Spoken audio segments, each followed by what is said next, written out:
Shalom, apa kabar? Semua baik-baik ya, sehat-sehat ya, puji Tuhan. Hari ini Gereja Betel Indonesia memberikan tema buat kita ialah fokus iman menjadi seperti Kristus. Bapak Ibu Saudara, di dalam dunia ini kita tidak pernah dilarang untuk mencari nafkah. Kita tidak pernah dilarang untuk berkarir. Kita tidak pernah dilarang untuk mencari apapun yang ada di dalam dunia ini. Namun ada hal yang perlu kita ketahui, yang harus kita kerjakan supaya iman kita semakin hari, hidup kita semakin seperti Kristus. Firman Allah berkata, untuk apa kamu memiliki seluruh bumi tetapi kamu kehilangan nyawa? Dan firman Allah berkata, lebih baik kamu punya mata satu masuk dalam kerajaan surga daripada kamu punya mata dua tetapi kamu masuk di dalam neraka. Untuk apa kamu punya tangan dua tetapi masuk dalam neraka? Lebih baik kamu tangan kudung, tangan satu tetapi kamu masuk dalam kerajaan surga. Jadi Bapak Ibu Saudara kasih Tuhan, sangat penting sekali supaya iman kita itu sungguh-sungguh sesuai kehendak daripada Allah. Hidup kita sesuai dengan kebenaran firman Allah.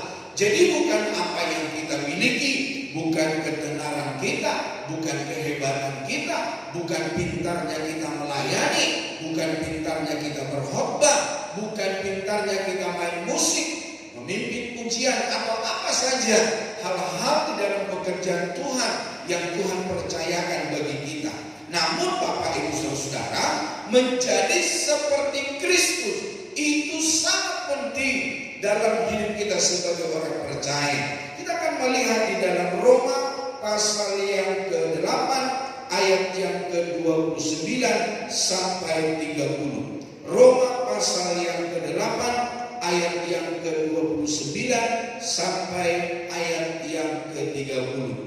Roma di dalam perjanjian baru Bapak Ibu Saudara, pasal yang ke-8 ayat 29 dan ayat 30. Kalau sudah ketemu, mari kita baca secara bersama. 2, 3. Sebab semua orang yang dipilihnya dari semula, mereka juga ditentukannya dari semula untuk menjadi serupa dengan gambaran anaknya, supaya ia, anaknya itu, menjadi yang sulung di antara banyak saudara. Dan mereka yang ditentukannya dari semula, mereka itu juga dipanggilnya.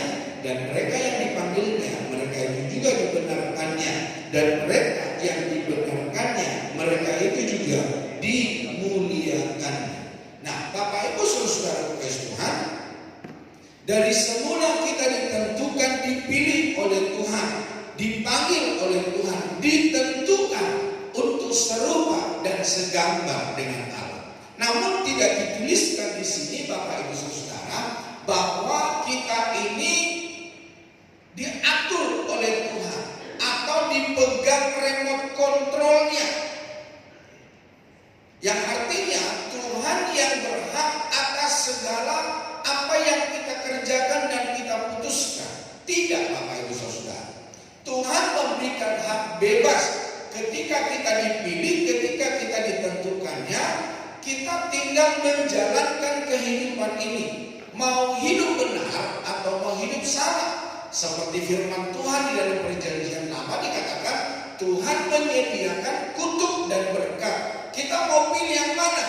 Kita mau hidup di dalam kutuk, kita mau hidup di dalam berkat.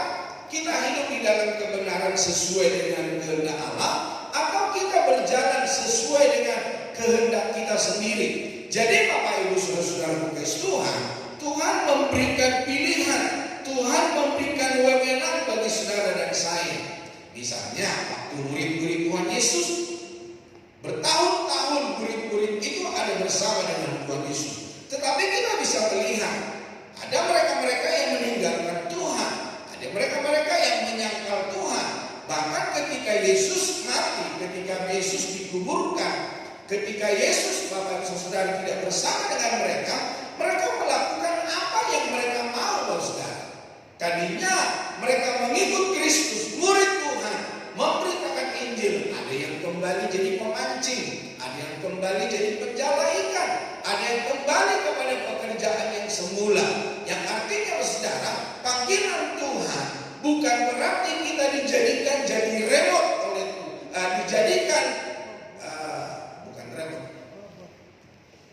remote itu dipegang oleh Tuhan. Tuhan tidak menjadikan kita menjadi patung, saudara.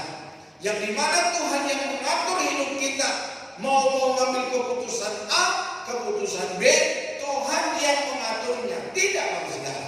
Diberikan kebebasan bagi kita ketika kita dipanggil, dipilih oleh Tuhan untuk melakukan kehendak Tuhan apa tidak. Jadi Bapak Ibu Saudara Tuhan, hari ini ada di dalam hidup kita, apakah kita ini sesuai dengan kehendak Allah? Apakah kita ini melakukan apa yang Tuhan mau di dalam hidup kita, atau kita melakukan apa yang menjadi mau kita?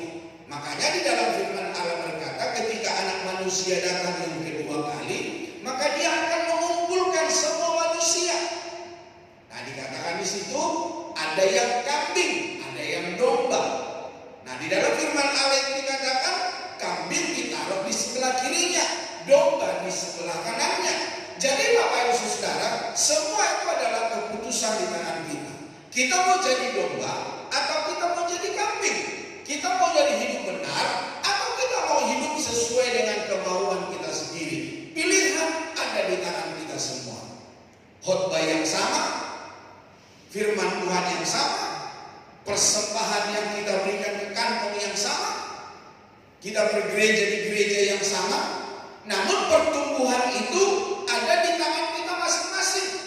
Pertumbuhan kita bukan ditentukan oleh suami, bukan ditentukan oleh istri, bukan ditentukan oleh pendeta, tapi ditentukan oleh setiap oknum, setiap pribadi yang hadir pada saat pagi hari ini. Nah, Bapak Ibu Saudara kekasih Tuhan, tujuan dari iman bukan hanya berkaitan dengan doa-doa yang terjawab, mujizat yang terjadi, juga kerinduan yang dikabulkan. Bukan hanya itu saja, Bapak Saudara. Itu hal-hal yang biasa, Bapak Saudara kekasih Tuhan. Itu adalah bonus ketika kita hidup di dalam kebenaran firman Allah. Itu adalah bonus. Karena memang Bapak Saudara, tidak ada mahkota tanpa kekudusan. Tidak ada untuk kita dapat melihat Allah tanpa perkenanan akan Allah. Tidak ada kemuliaan tanpa kita hidup di dalam kebenaran firman Allah. Jadi Bapak Ibu Saudara kekasih Tuhan, doa yang kita panjatkan, pergumulan yang kita kumpulkan, mujizat yang terjadi di dalam hidup kita, itu juga dipengaruhi seberapa kita berkenannya, seberapa kita hidup sesuai dengan kebenaran firman Allah. Nah, lebih daripada itu, tujuan akhir dari iman adalah keserupaan dengan Kristus. Itulah sebabnya Yesus berkata, ketika dia ada atau dia datang ke dunia ini kelak yang kedua kali, adakah ia mendapatkan iman di dunia ini? Jadi adakah ia mendapatkan orang-orang pilihannya, orang-orang yang dipanggilnya serupa, segambar dengan dia? Proses untuk menjadi serupa dengan Kristus, Bapak Ibu Saudara kekasih Tuhan, yang pertama dipanggilnya. Jadi ketika kita dipanggil oleh Tuhan, di situ kita berproses, Bapak Ibu Saudara. Bukan kita yang mula-mula punya ide dan mengambil inisiatif untuk memilih serta mengikuti Kristus. Semua berawal dari tindakan Tuhan yang dalam kemahatauan dan kedaulatannya memilih kita bahkan sebelum dunia dijadikan. Nah, cara panggilannya kepada kita masing-masing pun unik. Ada yang sepertinya biasa, ada juga yang melalui peristiwa-peristiwa spektakuler. Ada kita dari orang-orang baik-baik saja, tetapi ada orang yang hidupnya berantakan, hidupnya kacau balau, Bapak Saudara. Seperti Paulus misalnya, dia dipanggil oleh Tuhan, dia menjadi seorang pembunuh. Dia adalah orang yang mengejar-ngejar orang-orang Kristen, orang-orang yang mengikut Yesus Kristus. Tetapi mungkin hari ini kita tidak seperti dia, tidak pembunuh, tidak perampok, Kita orang-orang baik-baik saja. Namun Bapak Ibu Saudara, tergantung di dalam hidup kita bagaimana kita menjadi serupa, segambar dengan Kristus di dalam panggilan Tuhan yang Tuhan berikan bagi kita. Nah, Bapak Ibu Saudara kekasih Tuhan, jika kita menyadari siapa jati diri atau identitas kita di dalam Tuhan Yesus, kita tidak akan dengan mudahnya menyia-nyiakan keselamatan dan hidup secara sembrono, apalagi sampai meninggalkan iman kepada Kristus. Orang-orang yang gampang meninggalkan imannya dari Kristus adalah orang-orang yang tidak mengerti panggilan, orang-orang yang tidak mengerti bahwa Tuhan tetap telah memilihnya, menentukannya, menjadikannya anak-anaknya. Nah, Bapak Ibu Saudara kekasih Tuhan, jika kita mengerti bahwa kita adalah dipilih oleh Tuhan, dipanggil oleh Tuhan, dibuatnya kita ahli waris kerajaan surga, tentu Bapak Ibu Saudara, kita tidak akan sembrono dengan hidup kita. Perbuatan kita tidak akan sembrono, perkataan kita tidak akan sembrono.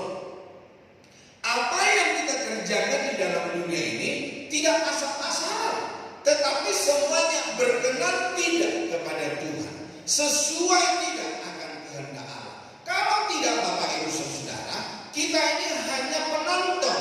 Kita ini seperti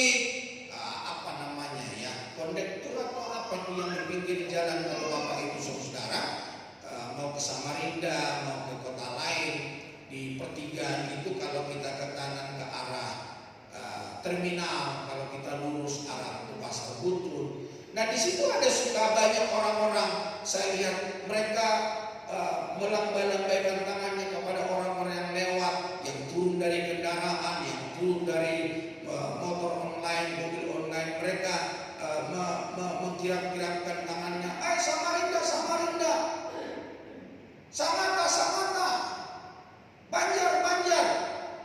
Mereka menawarkan kota-kota yang akan dituju oleh bis, di mana bis itu lagi nyetem, lagi berhenti. Namun pertanyaannya, orang yang menawarkan kota itu sampai enggak ke Samarinda? Sampai enggak ke Samata? Sampai tidak ke Banjar? Dan sampai enggak ke kota-kota lain? Enggak, Bapak Saudara. Mereka hanya menawarkan. Mereka hanya memberitahu, oh ini ke Samarinda nih, ini bisa ke Samata ini bisa ke Banjarmasin, padahal dia sendiri tidak sampai di sana. Jangan-jangan selama hidupnya dia nggak pernah ke Samarinda, dia nggak pernah ke Samata, dia nggak pernah ke Banjar atau ke kota-kota lain. Nah, Bapak Ibu Saudara, jangan sampai kita orang Kristen hanya ada di gereja kita berkata Tuhan itu baik, Yesus Kristus juru selamat di dalam hidup kita. Namun kita hanya berbicara saja, kita hanya tahu saja, tapi kita tidak menikmati janji Tuhan. Nah, misalnya kalau saya jauh-jauh seperti Musa, gitu ya. Musa itu nggak sampai ke Yerusalem, Musa itu nggak sampai ke tanah perjanjian, saudara. Padahal Tuhan memilih dia membawa bangsa Israel keluar dari tanah Mesir. Dia yang sering berjumpa dengan Allah di Gunung Sinai. Kalau Bapak Ibu pergi ke Gunung Sinai, alangkah tingginya gunung itu. Dan kalau kita di atas tidak tahan karena dinginnya, dan seluruh gunung tidak bisa melihat karena tingginya Gunung Sinai itu, saudara. Dan kita tidak akan mampu berjalan kaki sampai ke atas. Nah, dari terminal unta saja, Bapak Saudara, ada 800 tangga, anak tangga. Itu nggak rata, Bapak Saudara. Maksudnya nggak rata, nggak sama tingginya. Misalnya 20 cm, 30 cm, ada yang 10 cm, ada yang 30 cm, ada yang sampai setengah meter, Bapak Saudara, tingginya. Karena apa? Itu memang batu asli, bukan dibuat oleh tangan manusia. Nah, Bapak Ibu Saudara kekasih Tuhan, tapi apa jadinya dengan Musa? Karena Musa tidak taat, karena Musa tidak mengikuti apa kata firman Allah. Saya lihat kesalahan Musa itu cuma satu. Ada yang Bapak Ibu tahu kesalahan Musa itu apa? Ketika bangsa Israel bersungut-sungut, mereka nggak punya air minum. Allah bilang begini kepada Musa, udah ngomonglah sama gunung nanti gunung batu itu akan mengeluarkan air. Tapi ternyata karena Musa kesel, karena umat itu, karena bangsa Israel, Musa nggak ngomong sama batu itu. Musa memukul batu itu. Padahal Tuhan bilang ngomong, bicara sama batu itu. Tapi dia enggak. Dia nggak mengikuti perintah Tuhan, dia pukul. Air keluar enggak? Tetap air keluar, Bapak Saudara. Tapi Tuhan bilang, engkau tidak menghargai, tidak menghormati kekudusanku, kemuliaanku. Mari katakan firman Allah, engkau tidak akan sampai ke tanah perjanjian itu. Hanya satu loh Pak, hanya satu loh saya lihat. Nah kita ini ada banyak kesalahan apa yang kita perbuat, yang hati kita keraskan, yang kita tegak tengkuk, yang kita melawan Tuhan. Kadang-kadang mungkin kita sendiri kita berkata, gak ada si anu ini, gak ada si itu, kita melakukan kesalahan. Tuhan tahu Pak, Tuhan tahu, Tuhan mengerti kita sampai dasar hati kita yang paling dalam. Dia yang menciptakan kita. Ada sebuah lagu berkata, di hadapan manusia boleh kau bersandiwara, tapi jangan kepada Tuhan. Nah Bapak Ibu Saudara, di dalam panggilan Tuhan, Tuhan mau supaya kita kembali kepada ciptaannya yang mula-mula. Kejadian pasal 1 ayat 26 dan 27 ada di multimedia Saudara. Kejadian pasal yang pertama ayat 26 dan 27 dikatakan apa? Berfirmanlah Allah, baiklah kita menjadikan manusia menurut gambar dan rupa kita, supaya mereka berkuasa atas ikan-ikan di laut dan burung-burung di udara, dan atas ternak dan atas seluruh bumi, dan atas segala binatang melata yang merayap di bumi. Maka Allah menciptakan manusia itu menurut gambarnya, menurut gambar Allah diciptakannya dia, laki-laki dan perempuan diciptakannya mereka.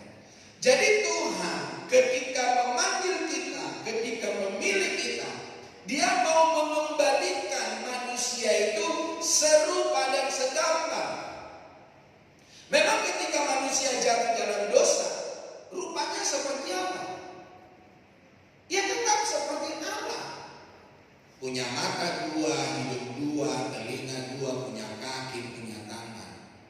Tapi bukan hanya secara fisik saja, tapi Tuhan mau mengembalikan karakter kita, sifat kita, perilaku kita seperti Allah. Nah, pertanyaannya hari ini, bagaimana kita menata hidup kita? Adakah kita menata hidup kita seperti Kristus? Sehingga Bapak Ibu Saudara, setiap bicara kita, setiap tingkah laku kita, setiap cara kita bekerja, setiap kita membangun rumah tangga, setiap kita berusaha, adakah kita serupa, segambar dengan Kristus? Perilaku kita, cara bicara kita, tutur kata kita, respon kita, adakah seperti Kristus adanya? Karena firman Allah jelas berkata bahwa kita ini suratan Kristus yang hidup, yang bisa dibaca oleh semua orang, baik itu sesama orang Kristen, baik itu suami, baik istri, anak-anak, orang tua, atau siapa saja yang melihat kita, mereka bisa melihat cara hidup kita. Jadi Bapak Ibu Saudara, dalam panggilan yang Tuhan berikan, pilihan Tuhan bagi kita, Tuhan mau mengembalikan kita kepada ciptaan yang semula, karakter yang semula, sifat yang semula.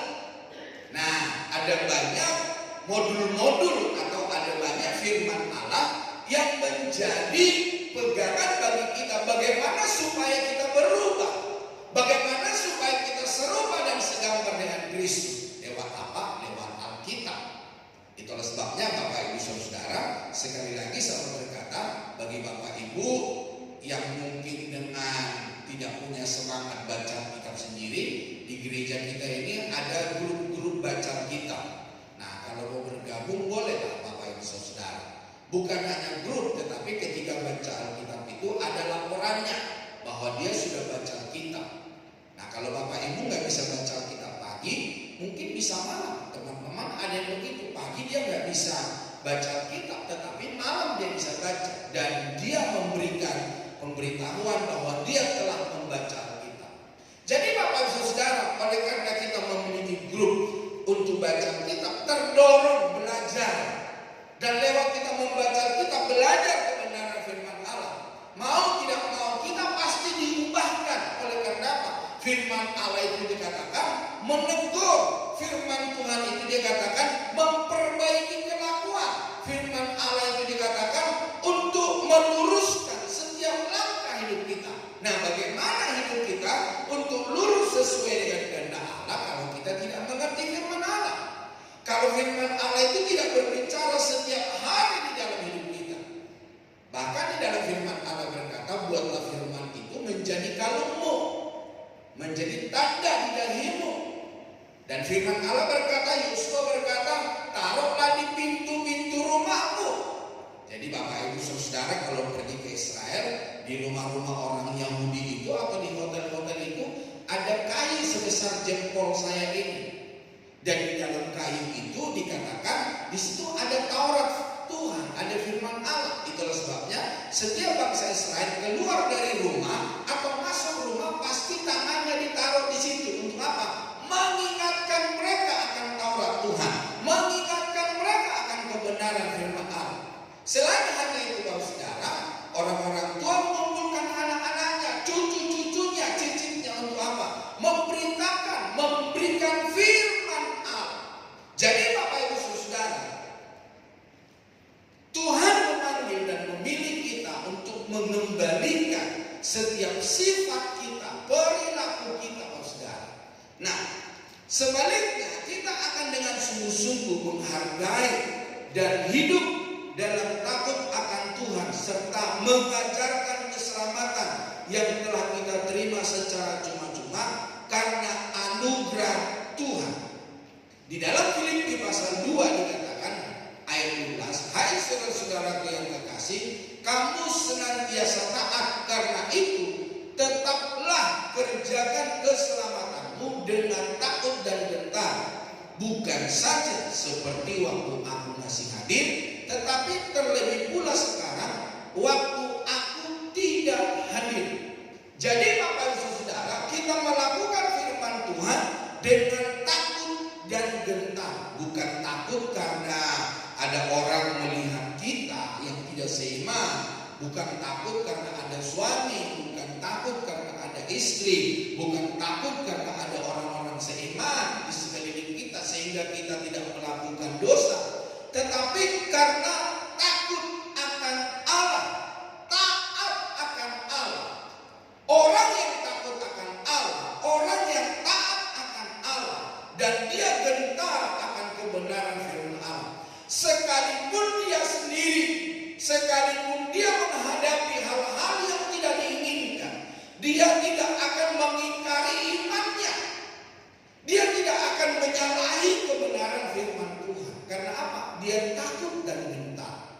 Dia tahu ketika dia tidak melakukan atau dia menyangkali firman Tuhan, maka ada ganjaran yang Tuhan berikan. Ingat sekali lagi, Musa hanya satu kali tidak taat akan perintah Allah. Nah, kita setiap hari sudah berapa kali dosa yang sama berulang-ulang kita lakukan. Dosa yang sama kita akan dolim terus. Dosa yang sama kita biarkan terus menguasai hidup kita. Kita tidak mau merdeka. Kita tidak mau dilepaskan. Kita tidak mau sesuai dengan kehendak Allah. Jangan Bapak Saudara, rugi keberadaan kita menjadi orang Kristen. Peribadatan kita ke gereja itu rugi Bapak Saudara. Kalau kita tidak mau taat, mendingan kita tidur di rumah, mendingan kita istirahat di rumah daripada kita datang ke gereja, kita tidak mengikuti keinginan Tuhan, kehendak Tuhan. Bapak Ibu saudara-saudara kekasih Tuhan, dalam firman Allah dikatakan senantiasa taat, senantiasa. Jadi bukan pilihan Bapak Saudara. Ya, kalau aku senang,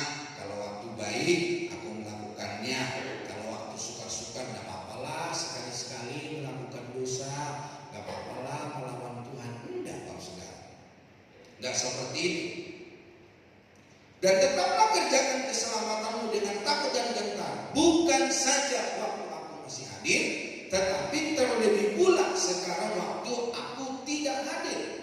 Jadi ketaatan kita kepada firman Allah bukan karena keadaan atau keberadaan seseorang, bukan, tetapi karena kita menghargai Tuhan, karena kita menghormati Tuhan, karena kita tahu kemuliaan Allah telah diberikan bagi kita. Kita dipilih dan ditentukan untuk menjadi serupa dengan Kristus.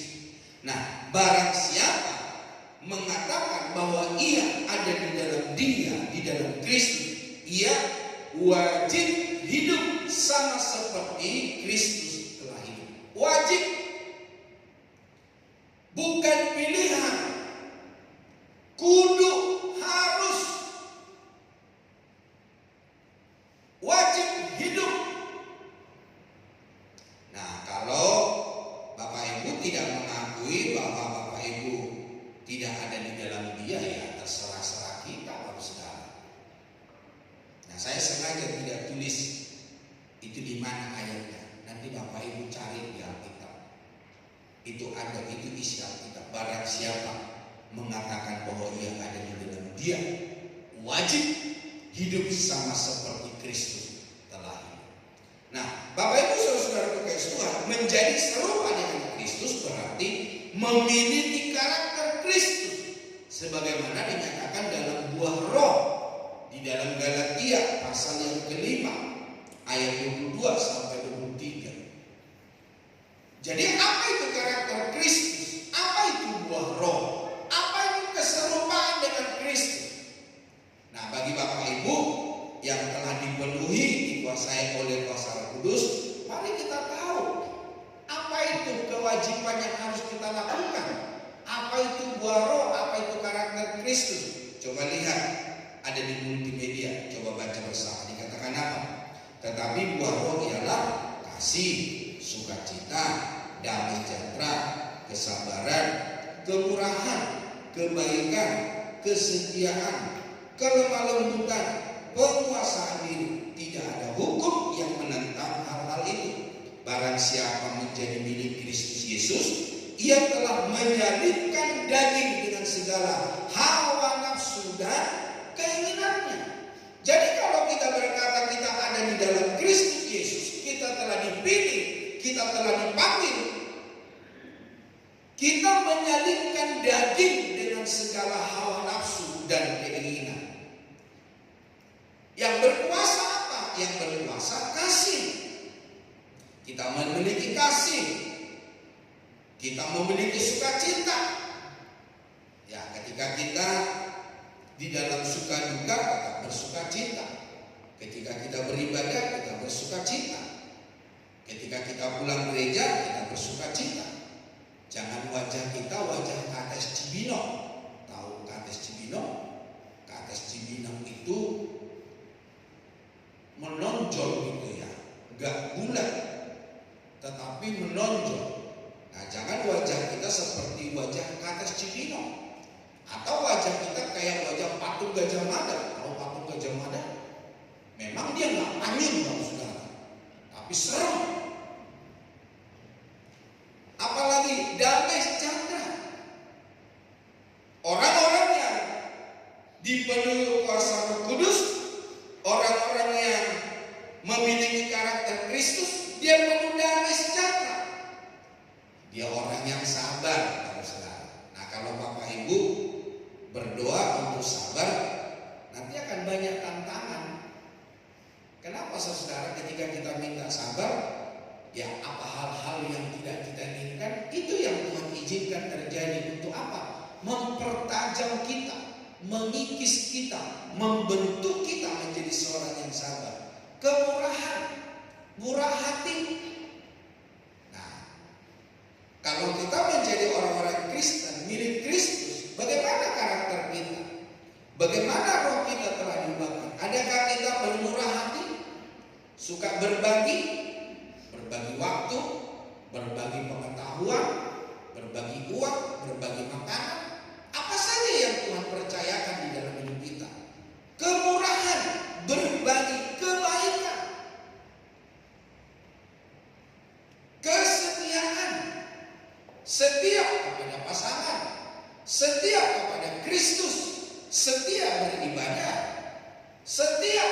mengikuti kehendak Allah. Kesetiaan apa saja yang dipercayakan bagi kita, kita melakukannya dengan kesetiaan. Nah, kalau engkau bukan seorang Kristen yang setia, karaktermu perlu dipertanyakan. Panggilanmu, pilihan Tuhan di dalam hidupmu perlu dipertanyakan. Jadi kalau mau serupa dengan Kristus, ya ingatlah ini Galatia pasal 5 ayat 22 dan 23. Apalagi kelemah lembutan, lemah lembut, bukan lemah gemulai, begitu ya. Atau bukan dinilai dari suaranya. Kalau orang-orang Batak berarti bukan orang-orang yang lemah lembut. Kenapa? Suaranya kencang, suaranya seperti berantem. Tapi padahal sesuatu kebaikan yang dibicarakan, misalnya begitu. Kau sudah makan belum? Orang Batak suka ngomongnya seperti itu. Kira-kira isinya itu baik apa tidak? Baik, Pak Saudara. Cuma cara bicaranya yang tidak baik. Tapi ada orang-orang dari suku lain, ketika dia marah, misalnya begini, kakinya diinjak sama lawan sama temannya. Terus dibilang begini, kata lu gimana? Kamu tak lihat kau menginjak kakiku. Kira-kira lembut atau kasar? Kasar, Pak. Kenapa? Mata lu di.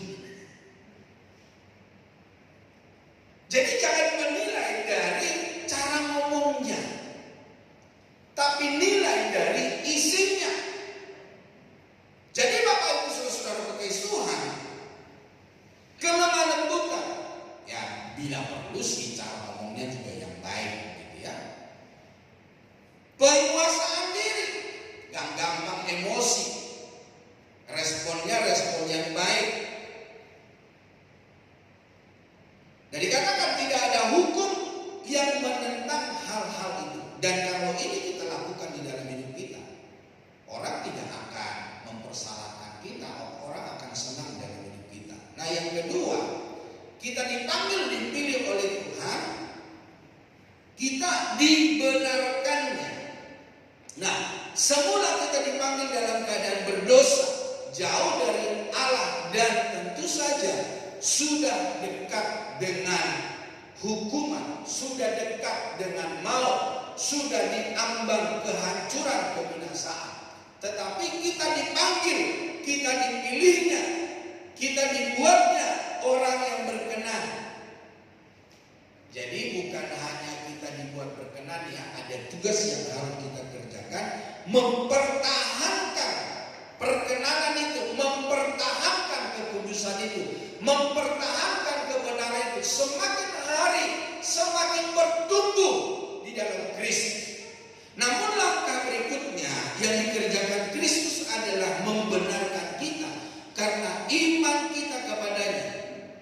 Kita tidak dibenarkan karena melakukan hukum Taurat atau karena fasih soal aturan-aturan agama, melainkan karena kasih karunia. Jadi sejak kita dipanggil oleh Tuhan, sejak kita dipilih oleh Tuhan, kita sudah dikuduskannya, kita sudah dibenarkannya. Nah, persoalannya, kesempatan kita hidup di dalam dunia ini adalah kita dapat memelihara perkenanan akan Tuhan, memelihara kebenaran yang telah Tuhan cap di dalam hidup kita. Roma 11 ayat 17 sampai 19. Coba kita baca, ada di multimedia. Roma 11 ayat 17 sampai 19, 23. Karena itu, apabila beberapa cabang telah dipatahkan dan kamu sebagai tunas liar telah dicangkokkan di antaranya dan turut mendapat bagian dalam akar pohon zaitun yang penuh getah, janganlah kamu bermegah terhadap cabang-cabang itu. Jikalau kamu bermegah, ingatlah bahwa bukan kamu yang menopang akar itu, melainkan akar itu yang menopang kamu. Mungkin kamu akan berkata, ada cabang-cabang yang dipatahkan supaya aku dicangkokkan di antaranya sebagai tunas. Nah, Bapak Ibu Saudara, Kristus itu digambarkan jadi pohon zaitun. Nah, bangsa Israel itu cabang-cabangnya, ranting-rantingnya. Nah, oleh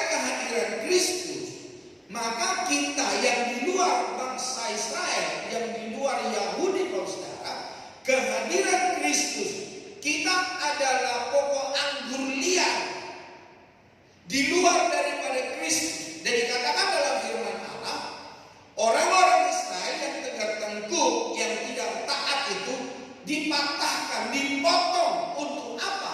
Supaya kita dapat dicangkokkan ke pokok anggur yang sejati, yang murni, itu Yesus Kristus. Tapi jangan berpikir begini, saudara. Puji Tuhan, saya sudah ada di pokok anggur yang sejati, Yesus Kristus. Bapak Ibu, yang asli saja bangsa Israel, orang Yahudi, Tuhan tidak segan-segan untuk memotongnya dan membuangnya. Karena apa? Mereka tidak taat, mereka tegak tengkuk. Apalagi kita ini hanya pokok anggur yang liar dicangkokkan. Jadi gak ada waktu buat kita untuk bermegah, untuk kita berleha-leha, untuk kita hidup sesuai dengan kemauan kita. Gak ada waktu, Bapak Saudara. Karena apa? Karena kita pokok anggur yang liar, yang dicangkokkan. Bisakah kita berpegang? Gak bisa. Karena apa? Tuhan Yesus kan menjadi pokok anggur yang menopang cabang-cabangnya.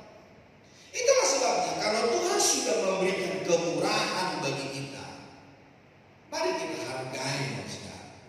Jangan hidup sembrono, jangan hidup sembarangan, tapi hiduplah sesuai dengan kehendak Tuhan. Bapak Ibu Saudara, ayat selanjutnya dikatakan 20, baiklah, mereka dipatahkan karena ketidakpercayaan mereka, dan kamu tegak tercacat karena iman. Saya nggak tahu nih, tercacat ini, saya lagi nyari-nyari apa ya artinya tercacat. Mungkin tercatat atau apa gitu ya. Nanti Bapak Ibu boleh cari, tolong kasih tahu saya. Apa artinya tertancap ya? Nempel ya. Janganlah kamu sombong, tetapi takutlah. Jadi kita yang sudah ditancapkan, kita yang sudah nempel, jangan sombong, takutlah, gentarlah. Sewaktu-waktu kita bisa dipotong, sewaktu-waktu kita bisa dibuang, disingkirkan. Ayat 22. Sebab kalau Allah tidak menyayangkan cabang-cabang asli, Ia juga tidak akan menyayangkan kamu.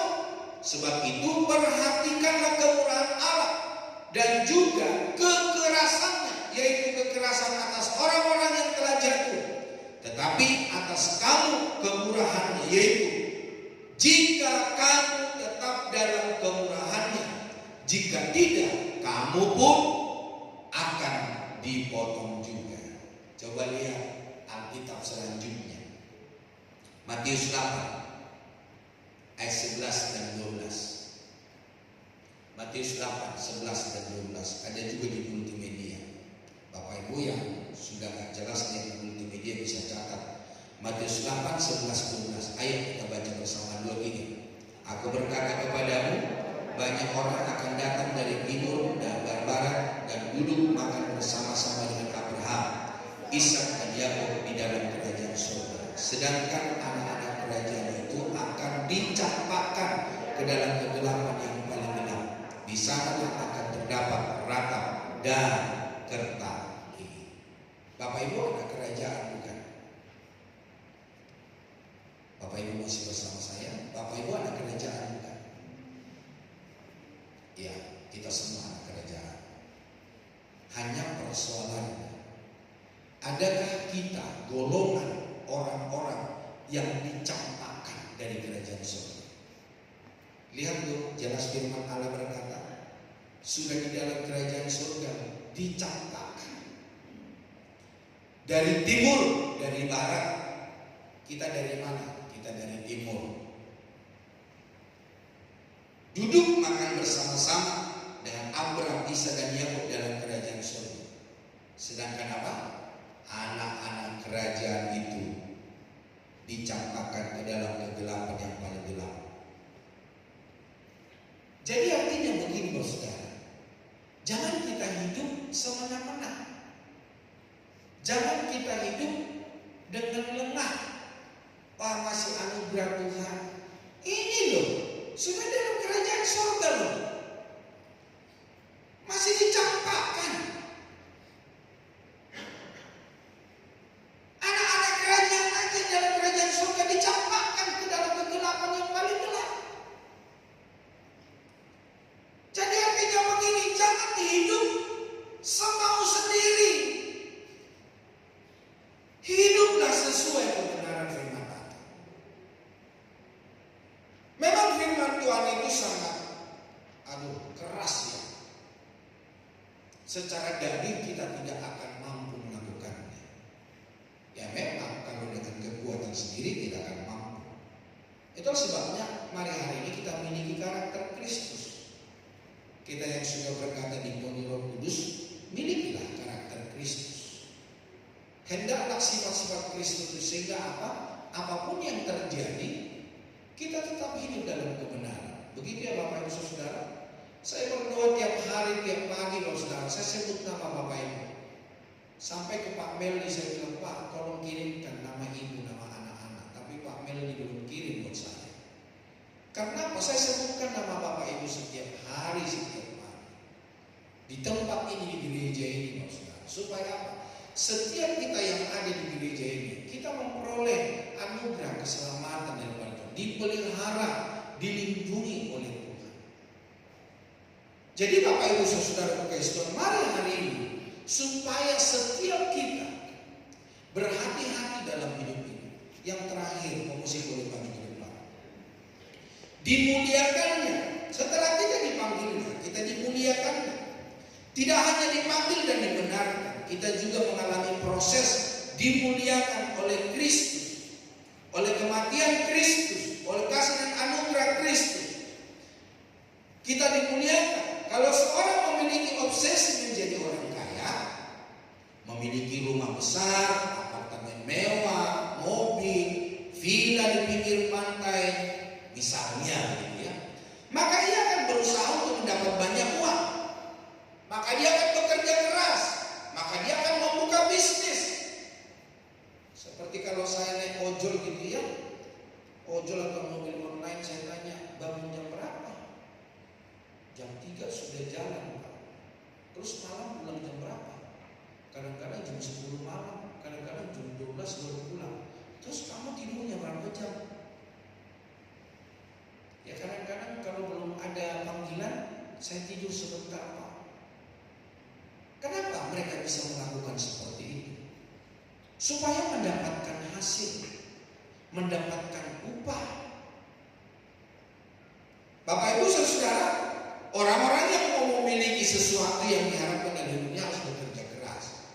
Bagi seseorang pelajar yang berambisi menjadi lulusan terbaik, maka ia akan berusaha untuk bisa mencapai prestasi tertinggi. Misalnya jadi cum laude begitu ya. Seperti anak kita yang lagi belajar di Manado, IP-nya selalu 4. Wow, itu tidak gampang Pak Saudara. Itu sebuah prestasi yang luar biasa, gak gampang. Mendapat di IP 3 aja itu udah luar biasa. Ini IP 4. Kalau bisa saya bernyanyi seperti lagu berkata sempurna. Jadi Bapak Ibu Saudara, untuk hal-hal yang ingin kita raih saja kita berusaha. Nah, untuk kita hidup di dalam kemuliaan Allah tetap ada berusaha. Seperti Filipi tadi berkata, kerjakanlah keselamatanmu dengan takut dan gentar. Dimanapun kita berada, tatkala kita di tengah-tengah orang-orang dunia yang tidak percaya, tetap kerjakan keselamatan, jangan ikut-ikutan. Lalu mengapa kita tidak berusaha untuk mendapat penilaian dari Allah, berkenan kepada Allah, mulia di hadapan Tuhan? Kalau kita bisa memiliki gairah ini, betapa beruntungnya. Sejatinya kita bisa menyalakan gairah itu di dalam diri kita. Tergantung kita. Apakah kita mau dibodohi oleh diri sendiri yang berkata begini, mana mungkin, nggak bisa, sekali-sekali bolehlah. Saya mau tanya, kamu bisa nggak? Jangan sampai dibodohi, Saudara. Wah, saya tidak mungkin bisa berkenan.